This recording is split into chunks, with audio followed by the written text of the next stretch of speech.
ဒီနေ့တွေ့ကျွန်တော်ရွေးချယ်ထားတဲ့နှုတ်ကပတ်တော်ခေါင်းစဉ်ကတော့လန်ဒန်တော်နဲ့တောင်ဝေးတော်လို့ကျွန်တော်ခေါင်းစဉ်ပေးထားတာဖြစ်ပါတယ်လန်ဒန်တော်နဲ့တောင်ဝေးတော်ဖြစ်ပါတယ်ကျွန်တော်အားလုံးသိတဲ့အတိုင်းစာလံ23အပိုက်ငယ်4เนาะဒါကိုကျွန်တော်တို့ focus လုပ်ပြီးတော့မှဒီနေ့မှာခံယူလေ့လာတော့မှာဖြစ်ပါတယ်ဒါကြောင့်အတူတူကဖတ်ကြည့်ရအောင်အသံများလွင့်လျက်1နဲ့3အကယ်၍သေမင်းဤအရေးလွှမ်းမိုးသောဂျိုင်ထဲသို့ရှောက်သွားရတော်လေဘေးအန္တရာယ်ကိုမကြောက်ပါအကြောင်းမူကားကိုရောသည်ကျွန်ုပ်နှင့်အတူရှိတော်မူသည်ဖြစ်၍လန်ဒန်တော်နှင့်တောင်ဝေးတော်သည်ကျွန်ုပ်ကိုချမ်းသာစေပါ၏အာမင်အပိုက်ငယ်6ခုပဲရှိတယ်ဒါပေမဲ့ကျမ်းစာတစ်အုပ်လုံးမှာလူတွေအတိဆုံးအလွတ်ရဆုံးခွန်အားရဆုံးဂျမ်ပိုက်လို့ပြောရင်လည်းမမားပါဘူးဘာလို့လဲဆိုတော့ခုနကကျွန်တော်ဆူတောင်းတယ်လို့ပေါ့နော်ကျွန်တော်တို့နဲ့ဖျားနဲ့ကြားမှာတိုးနဲ့တိုးထင်းရဲ့နော်တော်ဆက်မှုဒါကအင်မတန်မှရဲရင်စေတယ်ဒါကြောင့်တချို့တွေကချို့နေရာတွေဆိုရင်နော်တကယ်ပဲဟိုဂါရာတစ်ခုလို့နော်အဆောင်ရောင်တစ်ခုလို့လှုပ်ပြီးတော့ကြောက်စရာကောင်းပြီဆိုစာလံ23ရွတ်မယ်ဒါကအခြေခံသဘောတရားလဲမှားတယ်မဆိုပါဘူးတိုးတော်လည်းပဲအဲ့ဒီထက်ဒါရွေလေးနဲ့တဲ့ဒါကတော်ဆက်မှုကိုနော်ပြတဲ့တိတာစေတဲ့နှုတ်ကပတ်တော်ဖြစ်ပါတယ်အာမင်ဒါကြောင့်သင်အားငယ်သလိုခံစားတဲ့အခါသင်ကွယ်ကာမဲ့သလိုခံစားတဲ့အခါသင်မှာဘာမှနော်ကြောထောက်နောက်ကမရှိသလိုခံစားတဲ့အခါမှာလမ်းပြပေးမဲ့သူမရှိသလိုခံစားတဲ့အခါမှာစာန23ကိုဝိညာဉ်နဲ့ပြန်ပြီးတော့ဖတ်ပါဒါဆိုရင်သင်ပြန်လဲပြီးတော့သင်ဝိညာဉ်အားဖြည့်ခြင်းခံစားရမှာဖြစ်တယ်ဟာလေလုယာလက်ကုပ်တီးလက်ဖျားရဲ့ကျေးဇူးတော်ချီးမွမ်းရဆိုတော့အရင်ဆုံးစကားလုံးလေးထိတ်ဆုံးမှာပါတဲ့အရာဖြစ်တယ်အဲ့ဒါကအကယ်၍ပြောကြည့်ပါဦးအကယ်၍ဆိုတာကကျွန်တော်တို့ဘဝမှာနော်တခါမကကျွန်တော်တို့ကြုံရတဲ့အရာရှိပါတယ်ဥပမာနော်ဒီခီးစဉ်သွားတယ်ဒါပေမဲ့သွားတဲ့အခါမှာအကယ်၍နော်ဒီလိုဖြစ်ခဲ့တော့နော်အကယ်၍အစင်မပြေဖြစ်ခဲ့တော့ဒါကြောင့်လူတွေက plan B plan C တွေနော်ဟိုများစွာလောက်ရတာဘာလို့လဲဆိုတော့ဘာမှတိကျသေးချာဆိုပြောလို့မရအခုဒီမျက်မှောက်ကာလမှာဆိုပိုဆိုးတယ်ဒီနေ့မှာဒီနေရာမှာငါရှိမယ်လို့ဆုံးဖြတ်ပေမဲ့ရှိချင်မှရှိတာနော်ဒီနေ့မှာငါဘယ်ကိုသွားမယ်ရောက်ချင်မှရောက်တာနော်ဒီနေ့မှာငါဒီလူနဲ့တွေ့မယ်တကယ်တွေ့ချင်မှတွေ့ရတာဒီနေ့မှာတော့ဒီဟာငါရရမယ်ရချင်မှရတယ်အကယ်၍ဆိုတဲ့နော်ကျွန်တော်တို့ခေတ်ကာလမှာသွားနေရတာဖြစ်ပါတယ်ဒါပေမဲ့အဲ့ဒါကိုကြိုသိတဲ့ဘုရားကတကယ်လို့များသင်စီစဉ်ထားတာနဲ့မကိုက်ဘဲနဲ့ခရီးသွားပြီဆိုမှတော့ဘသူကအစင်မပြေတဲ့အတွက်ကိုအစီအစဉ်ကြိုမဆွဲဘူးအားလုံးကငါတို့ဘယ်နေ့ခီးထွက်ကြမယ်ဘယ်သွားမယ်ဘယ်မှာစားမယ်ပြီးဘာလုပ်မယ်ဒါတွေသွားတယ်ဒါပေမဲ့သင်ရဲ့ဘဝမှာကြုံတွေ့နိုင်တဲ့အရာတွေကိုကြိုသိတော်ဘုရားကအကယ်၍ဆိုပြီးတော့မှသင်အတွက်ကြိုတင်ပြင်ဆင်ပေးထားတာဖြစ်ပါတယ်ဟာလေလုယာဒီနေ့သင်စီစဉ်ထားတဲ့အတိုင်းမဖြစ်ခဲ့ရင်တော့အကယ်၍တခြားတစ်ခုခုသင်ကြုံရရင်တော့မှသင်တယောက်တည်းကြော်ဖြတ်ဖို့ဘုရားကလွတ်ပေးတဲ့ဘုရားမဟုတ်ဘူးဟာလေလုယာအရှိမနော်စိန်လန်းနဲ့ချက်စားရမှာဘလို့ခေါ်စားဒါပေမဲ့အကယ်၍အဲ့ဓာတွေမကြုံရပဲတခြားဆိုးဝါးတဲ့အရာလို့ထင်ရတဲ့တစ်ခုခုကြုံတဲ့အခါမှာအဲ့ဒီအတွက်နှုတ်ကပတ်တော်မထည့်ထားပေးတာမဟုတ်ဘူး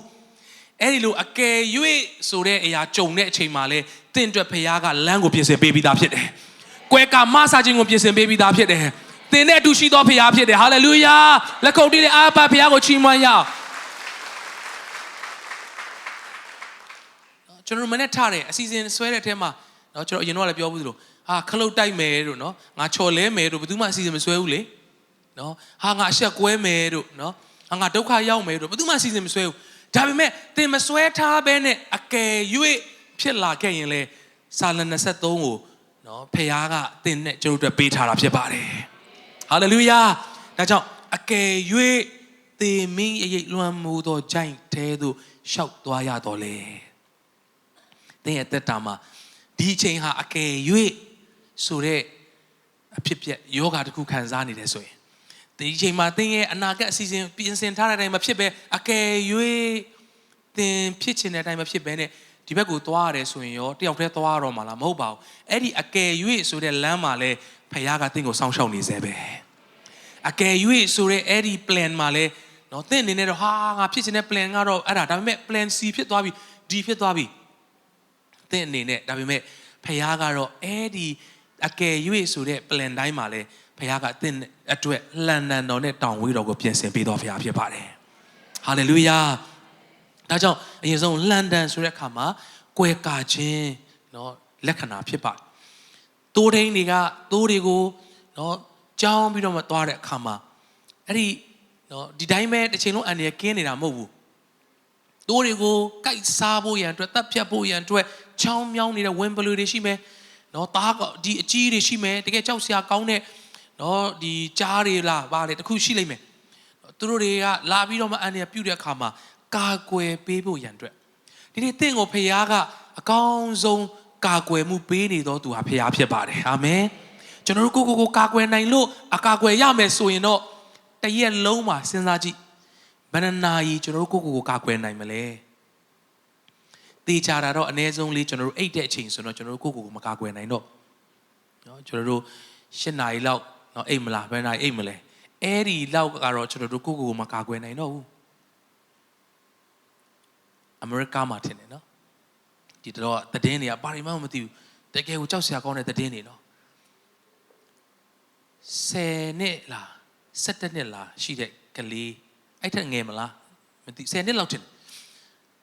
သူရဲ့မွေးနေ့မှာသူဒီ game ဆော့ရဟာပေါ့နော်ဒီ game set လက်ဆောင်ရတာလားဘာလားတော့မသိအဲ့ဒါသူ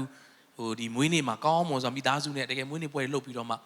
ညနေမှာလားနေ့လယ်မှာလားအဲ့ဒီသူ့ဖေက game ဆော့တာများလို့လားဘာလားမသိပါဘူးအဲ့ game ကိုသူကဖွက်ပလိုက်တယ်တင်ထားလိုက်တယ်အဲ့ဟာကိုတအားစိတ်ဆိုးတာစိတ်ဆိုးတော့ညကျတော့သူ့ game ရှာတာလားဘာလားမသိဘူးပေါ့နော်သူ့ဖေအိတ်နေတဲ့အချိန်မှာသွားပြီးတော့ကြည့်တော့ဗီဒီယိုတွေကိုဒီအန်ဆွဲကိုဖွင့်လိုက်တဲ့ခါမှာအမေရိကမှာကျတော့သူတို့တနက်ကို license တင်ပြီးတော့ကင်ခွင့်ရှိတာပေါ့နော်အဲ့တနက်ထားတဲ့တော့သူတွေ့သွားတာအဲ့နဲ့တော့ဖွင့်ပြီးတော့မှဒါအစိတ်သူ game ဆွဲတာလည်းဖြစ်မှာပေါ့နော်ဒါအစိတ်ထဲမှာဖြစ်တဲ့ခါမှာမရတော့အဖေကိုဒါအစိတ်ဆိုးတာတနေ့လုံးစိတ်ဆိုးထားတော့အဲ့ဒီတော့ရတော့ဖွင့်ပြီးတော့မှ10နှစ်17နှစ်ကလေးနော်ကြီးစံထည့်ပြီးအိတ်နေတဲ့အဖေကိုတနက်နဲ့တေးပြီးပြစ်လိုက်တာတေးသွားဆိုတော့အမေရိကမှာအခုဒါကလေးအသက်မပြည့်တဲ့ကလေးဖြစ်တဲ့အတွက်ဒါဘာရှိခဲ့ပေမဲ့ဒါတော့ဒီတိုင်းထားလို့မရအောင်အရန်ကြောက်စရာကောင်းတဲ့အမှုဖြစ်တဲ့အတွက်ဆိုပြီးတော့အာမခံအောင်မပေးဘဲနဲ့နော်ဒီအမေရိကန်တွေပဲနော်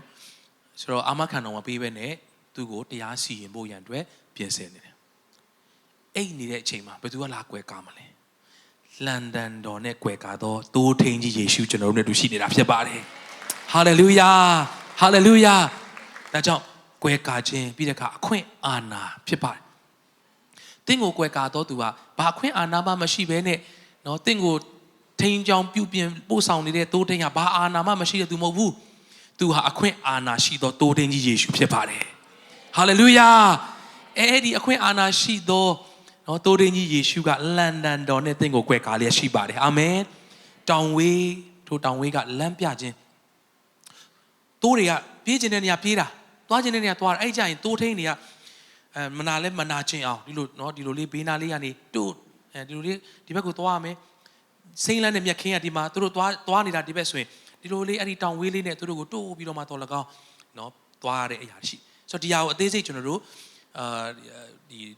အတိတ်ပဲဖွင့်ဆိုတာတွေနော်ဖွင့်ပြချက်တွေမသွားတော့နော်ကျွန်တော်ဒီຢာပေါ်မှာအခြေခံပြီးတော့မှကျွန်တော်ခွန်အားရတဲ့ຢာတက်တည်ခံကျင်တာလေးလည်းရှိတဲ့အတွက်ဖြစ်ပါတယ်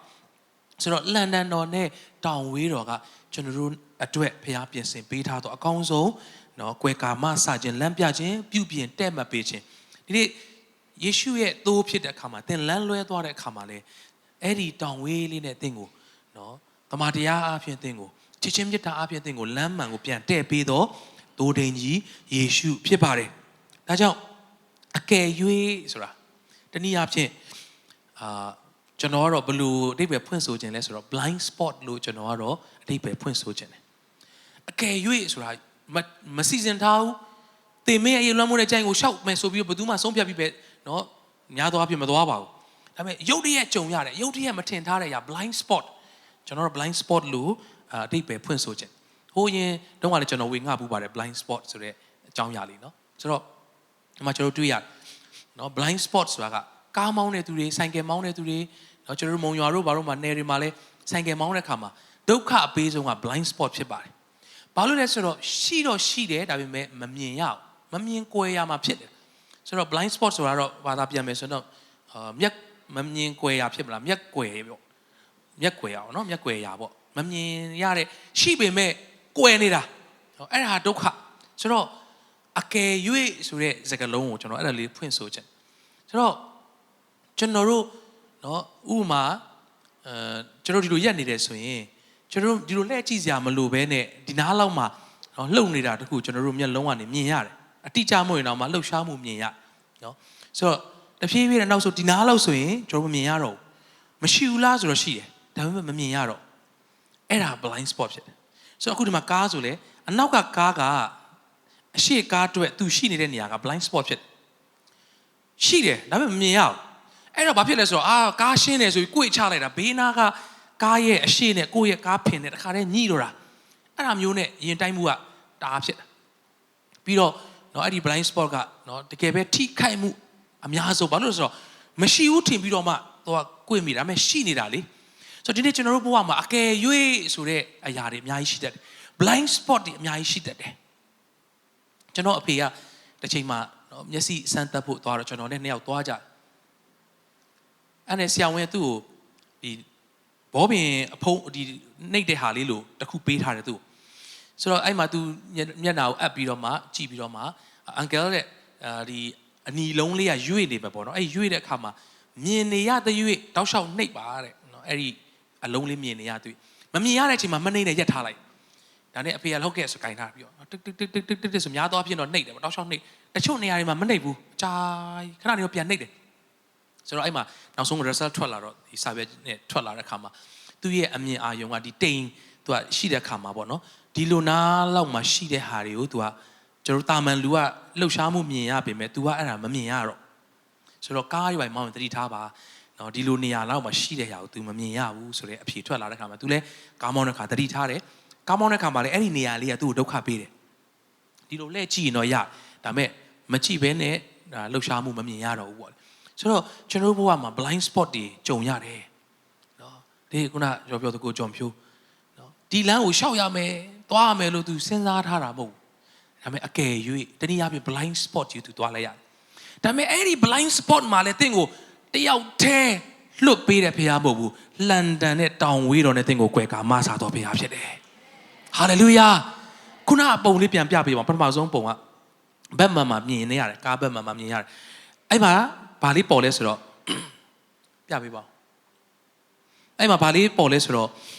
့ဒီနောက်ကြည့်မှန်မှာเนาะဒါနောက်ပိုင်းဒီကားတွေမှာ model တစ်ခုရောက်လာတဲ့အခါမှာလူတွေကဘယ်လိုတီထွင်လာလဲဆိုတော့ blind spot မှာတစ်ခုခုကားသုံးဖို့လူရှိတယ်ဆိုရင်ပေါ်ပြပေးတဲ့ system လေးလုပ်လိုက်တဲ့အခါမှာတချို့ကားတွေဆိုရင်လူပုံစံလေးပေါ်လာတယ်အဝါလေးနဲ့ကားဆိုရင်ကားပုံစံလေးပေါ်ဆိုတော့ကိုကမမြင်နိုင်ဘူးဒါပေမဲ့ blind spot မှာတစ်ခုခုရှိတဲ့အခါတိုင်းမှာပေါ်ပြပေးတဲ့ system ရှိတဲ့အခါမှာအန်လျက်ကင်းစွာမောင်းနိုင်တယ်ဒီနေ့လူကတော့မှသင်ရဲ့ blind spot ကိုကာကွယ်ပေးနိုင်တယ်ဆိုရင်ထာဝရဘုရားတိုးထိန်ကြီးကတော့သင်ရဲ့ blind spot တိုင်းကိုကာကွယ်ပေးနိုင်တော်ဘုရားဖြစ်တယ်ဟာလေလုယာဟာလေလုယာဒါကြောင့်သင်မမြင်နိုင်တဲ့အဲ့ဒီ blind spot တိုင်းကိုဘုရားကသူ့ရဲ့လှန်တန်တော်နဲ့တောင်ဝေးတော်နဲ့ကွယ်ကာပေးလျက်ရှိပါတယ်ဟာလေလုယာသင်ကတော့2026မရောက်ဘူးသေးတဲ့အတွက် blind spot ဖြစ်နေသလားဘုရားကလန်ဒန်တော်နဲ့တောင်ဝေးတော်ဒီဟာပဲထည့်ပေးလိုက်တာမဟုတ်ဘူးအကြောင်းမူကားကိုတော်သည်အကျွန်ုပ်နှင့်အတူရှိတော်မူသည်ဖြစ်၍ဟာလေလုယာကျွန်ုပ်နှင့်အတူရှိတော်ဘုရားဖြစ်အာမင်အနာမရှိပြောရအောင်ယေရှုကသင်နဲ့အတူအမြဲရှိတယ်လို့ပြောရအောင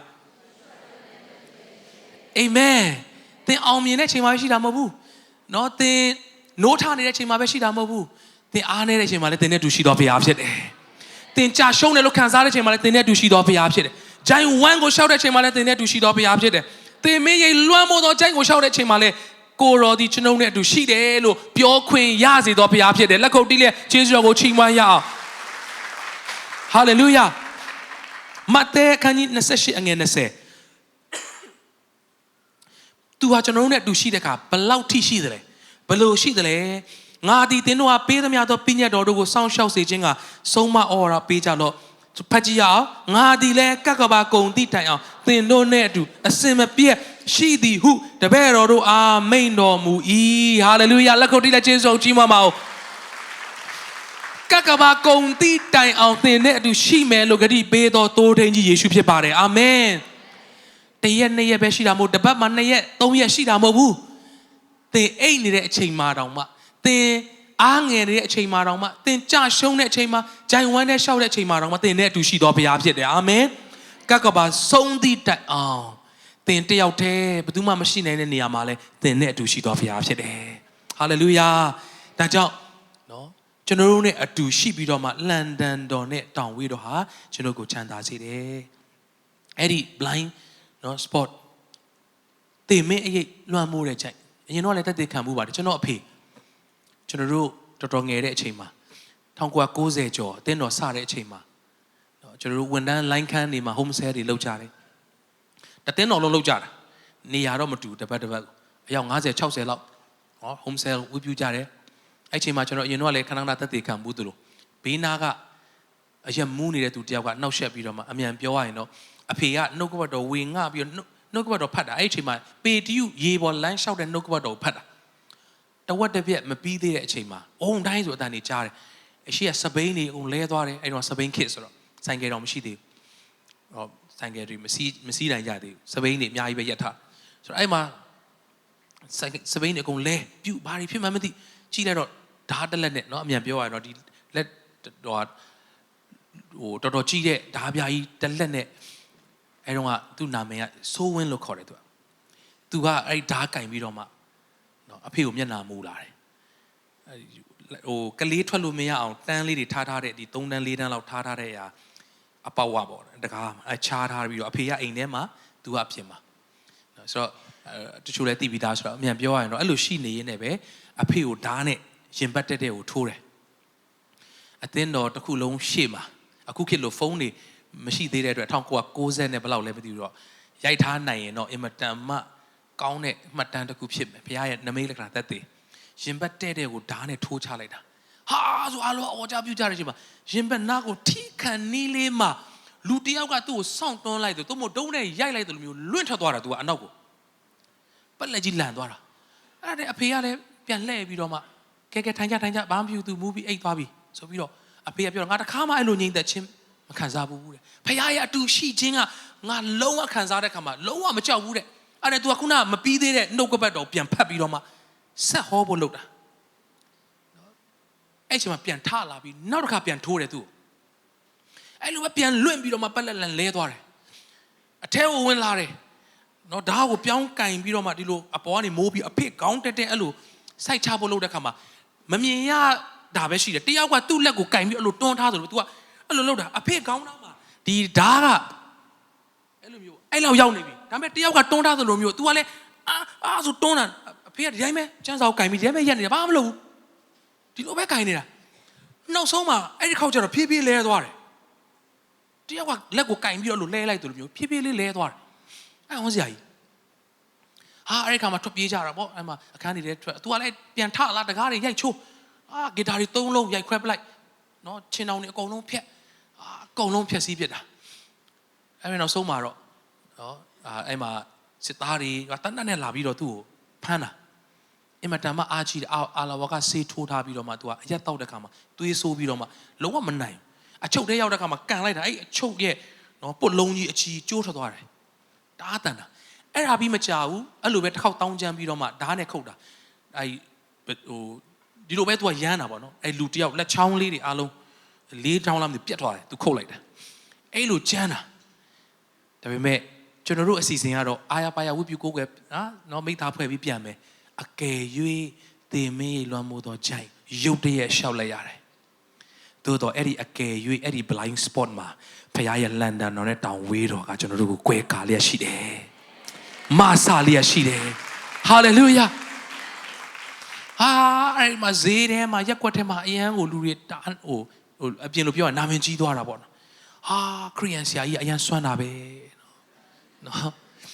်ဟိုတယောက်ကဓာတ်နဲ့လာတာသူဒီလိုလှုပ်လိုက်တာဟိုတယောက်လန်ပြီးတော့လဲသွားတယ်တဲ့နော်တကယ်တော့အဖေကညီလေးမူးဝင်ပြန်အိပ်ပါနော်ငါတို့ဖျားချေခိုးနေတာပါနော် တောင်းပန်ပန်နဲ့ပြန်လွတ်နေတာဒါပေမဲ့အားလုံးကဝိုင်းကြည့်နေကြဒီဆရာကြီးတော့သေတော့မှာပဲကျွန်တော်ကိုယ်တိုင်လဲဟာငါအဖေတော့ဒီညတော့သေပြီသွားပြီနှစ်ယောက်ချင်းနီးနီးကပ်ကပ်ဓာတ်နဲ့ထိုးတာမသေးစရာတစ်စက်မှမရှိဘူးသို့တော့အကယ်၍သေမင်းရဲ့လွမ်းမိုးသောဂျိုင်ထဲကိုရှောက်သွားရတော့လေ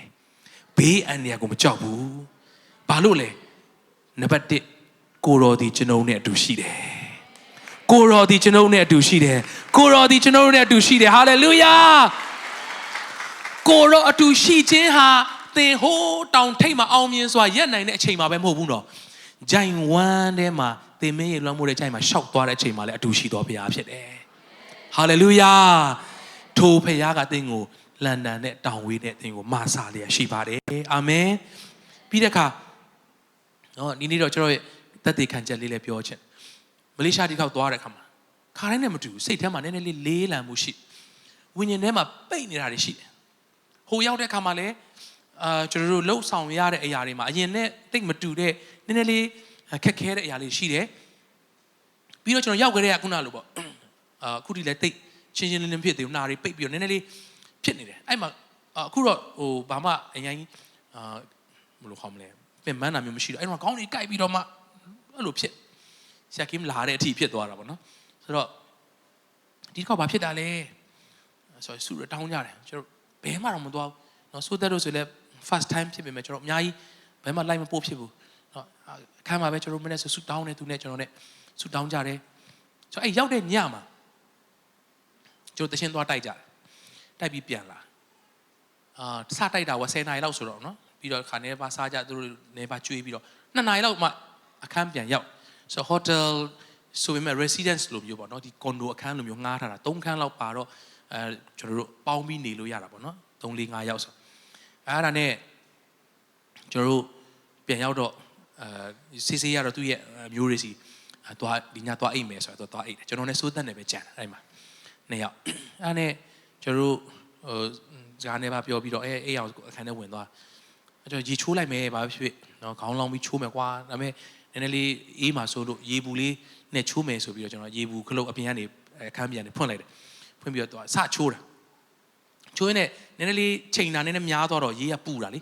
ပူတာနည်းနည်းပူသွားပြီလို့ပြန်လျှော့မှာပဲဆိုပြီးတော့အဲ့လိုရေကချိုးပြီးနေပြီဒီကုလုံးဆိုနေပြီအဲ့ချိန်မှာအဲ့ဒီရေပန်းလက်ကင်ကိုပေါ့နော်လှဲ့လိုက်တဲ့ချိန်မှာတက်လိုက်တာဆိုတုံးဆိုလို့ရုပ်တရက်ဘာဖြစ်မှန်းတော့မသိဘူးတက်လိုက်မယ်လို့လည်းလုံးဝမထင်ထားတဲ့နေရာကြီးဒါကအများနဲ့ adjust လုပ်လို့ရတဲ့နေရာဆိုတော့ကန်လိုက်တဲ့ချိန်မှာ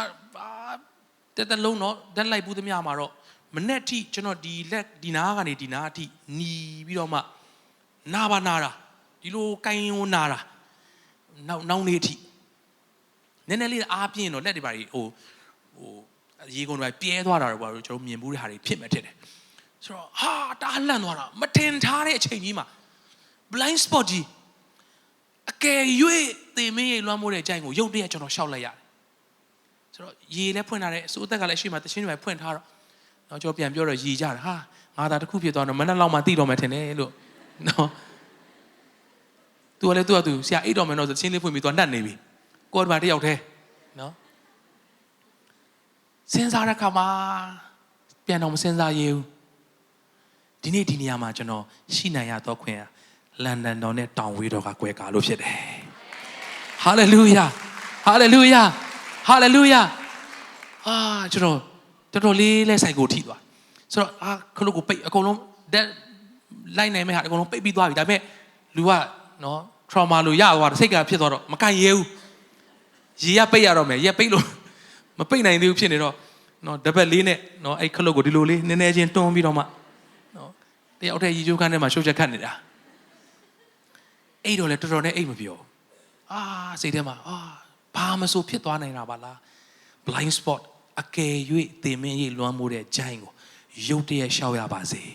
ဘေးရန်တွေကိုကျွန်တော်တို့ကြောက်စရာမဟုတ်ဘူးဘာလို့လဲကိုရော်ဒီကျွန်တော်နဲ့အတူရှိတယ်ကိုရော်ဒီသင်နဲ့အတူရှိတယ်ကိုရော်ဒီသင်မိသားစုနဲ့အတူရှိတယ်ကိုရော်ဒီကျွန်တော်တို့နိုင်ငံနဲ့အတူရှိတယ်ကိုရော်ဒီကျွန်တော်တို့အသင်းတော်နဲ့အတူရှိတယ်လက်ခုပ်တီးလက်အဘဘုရားကိုချီးမွမ်းရဟာလေလုယာဟာလေလုယာဒီဘုရားရဲ့ကွယ်ကာခြင်းကလေငွေနဲ့ပေးလို့မရနိုင်ဘူးเนาะကျွန်တော်တို့เนาะဘယ်သူမှ မရှိနိုင်တဲ့အချိန်မှာပဲလေဘုရားရဲ့ကွယ်ကာခြင်းဟာအံ့ဩဖွယ်ရာဖြစ်ပါတယ်ဒါကြောင့်သင်နဲ့ကျွန်တော်တို့ဘုရားက